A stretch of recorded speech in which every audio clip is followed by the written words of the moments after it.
नाज़रीन, drama serial रहमत में जैसे ही रुमैसा बेगम प्रीशा को बारी की गाड़ी से नीचे उतरती देखती है, उसके पेट में मरोड़ उठने लगते हैं।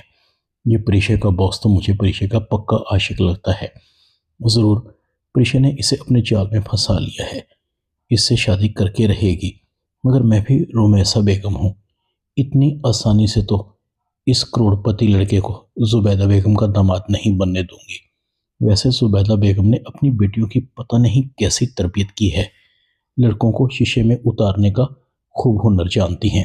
जैसे ही आलम आता है, रुमैसा बेगम को कहता है, तुम्हें क्या हुआ है, तुम्हारा मुंह क्यों फूला हुआ है। रुमैसा बेगम कहती है, आप अपनी बेटियों की तरफ से बेफिक्र रह सकते हैं, मैं नहीं। मुझे आपके साथ साथ इस घर की इज्जत भी अजीज़ है। परिचय का आना जाना अपने बॉस के साथ लगा हुआ है। कल लोग आपसे सवाल करेंगे कि ये जवान लड़का कौन है, तो आप क्या जवाब देंगे। आलम कहता है, मैं अपनी बेटियों से लाताल्लुक़ हो तो गया हूँ, और क्या करूँ। रुमैसा बेगम कहती है, लाताल्लुक़ होने से कुछ नहीं होगा, जुबैदा बेगम से दो टोक बात करें। आलम कहता है, अच्छा करता हूँ, तुम खामखा में अपना खून मत जलाओ।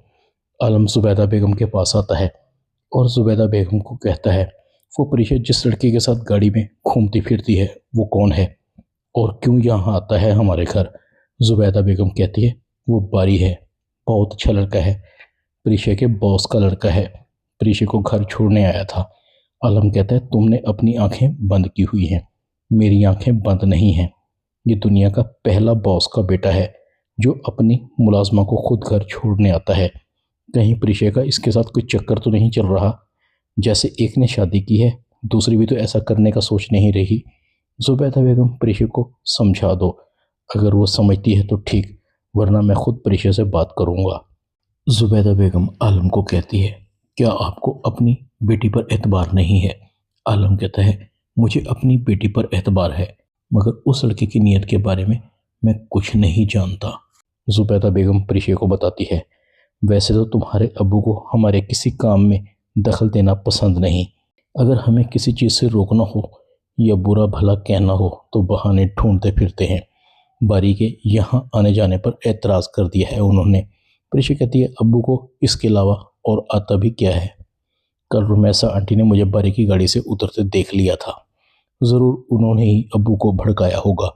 दूसरी तरफ शगुफ्ता बेगम अनाया को कहती है, मैं कोशिश करूंगी कि तुम्हारे अब्बू मौका देखकर तुम्हारे चचा जान से तुम्हारे रिश्ते की बात करें, मगर इस दौरान में तुम भी कुछ ऐसा वैसा मत करना कि बात बिगड़ जाए।